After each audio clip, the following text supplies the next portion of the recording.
नमस्कार मोर YouTube channel को आपको स्वागत।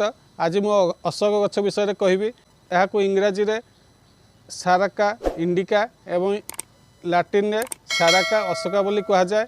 यही गछ दुख को हरण करे बोली आकु अशोक बोली कहती। यही गछ गुड़िक 25 रु 35 फुट पर्यंत उच्चता होता है। यार पत्र गुड़िक लंबा आयतकार, यार फूल गुड़िक पेंथा पेंथा कमला रंगर एवं फल गुड़िक सिंह परी 4 रु 10 इंच पर्यंत लंबा होता है। या भितर मंजी रही है। यही गछर छाली एवं मंजी औषध पर व्यवहार करा जाए।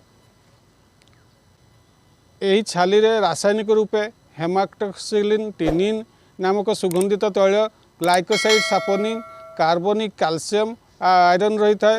यार गुण लघु और रुक्ष, रस कषाय तिक्त, विपाक कटु एवं बीज शीत।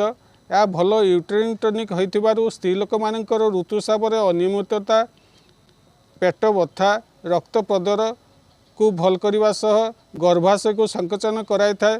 श्वेत प्रदर रे अशोक छाल क्वाथ गाई क्षीर सहित दि जाए। पथुरी बा स्टोन होते बा परिस्रा अल्प अल्प होते यार मंजी को पानी बाटी पीले बा तासह तुलसी जटा मिसाई पीले भल हुए।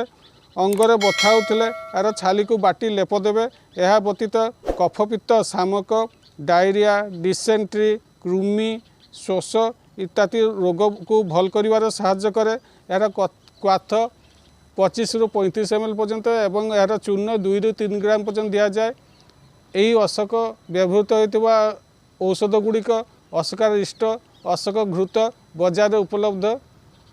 यह व्यवहार करने पूर्व आयुर्वेदिक परामर्श ने। प्रतिटी गछ जीवजगत प्रकृतिर वरदान, तेणु यह सुरक्षा करने आम उचित। धन्यवाद।